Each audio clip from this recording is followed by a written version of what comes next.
great way to give your Christmas table a real wow factor is making these homemade table mats. Now, I stenciled these on some mats which I got from a hardware shop on a roll like this. You just tear them off the roll. So no sewing involved, which I think is always a joy. Though if you do want to, what I'm going to show you does work very well on other material. I've done some samples here on Hessian, which is quite a nice kind of Christmassy, slightly more rustic feel. And you can see different stamps I've used. I've used a cookie cutter stamp and a stencil names and snowflakes. When you do a table mat, always bear in mind where your cutlery is going to go, because there's no point putting your lovely stencil and it's going to be hidden by everything like your glasses and your cutlery. So a good place is probably about here or here. Careful of glasses in that part, so I'd go there, there and there. So once you've worked that out, take your stencil. This is one I've bought specially, which actually is sticky, as you can see.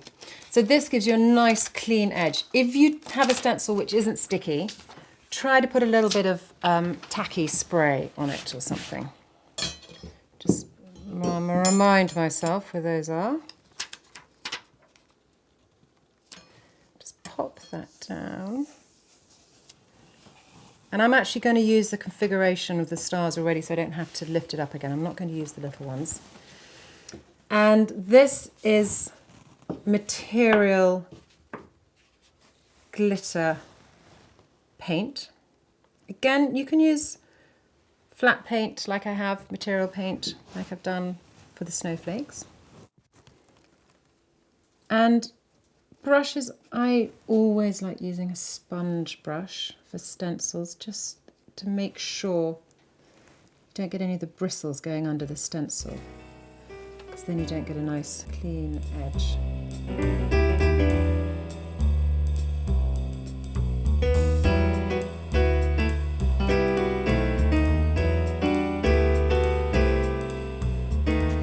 Now, having said I'm not using a bristle brush, I'm now going to use a bristle brush for my silver, but I'm going to just show you, in case you don't have a sponge brush, that you can do it. Just got to be a little bit more careful how you work it. See, I'm working away from the edge.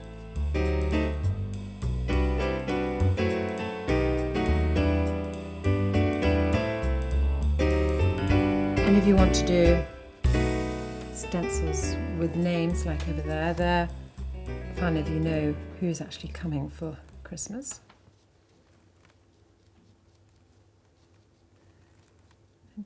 Be quite generous with your paint, because you don't want to have to take it off and think that's not enough and then try to reposition the stencil in exactly the same place, because believe me, it never works. So you see I'm working on a paper tablecloth here.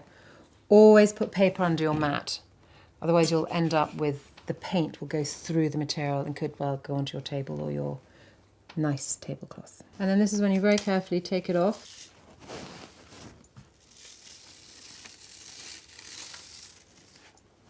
Lovely.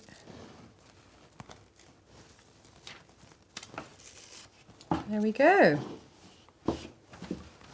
So see what I mean by the lovely crisp edges you get. And then you won't have any paint on that one again, so this is where you want the other one. Quite fun maybe to just pop it up there. Position it down again. Just doing this to soak up some of the paint. If you don't spend the time doing this, you may not get such a neat star. And then you repeat the process. I'm going to do these ones different colours. Do the little ones gold this time.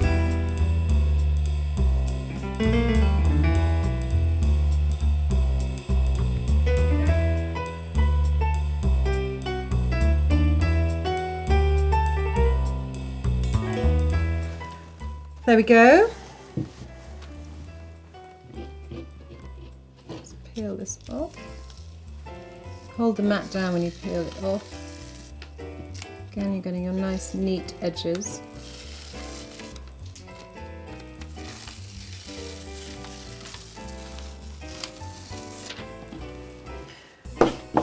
and leave that to dry for definitely a couple of hours. And there's table mat.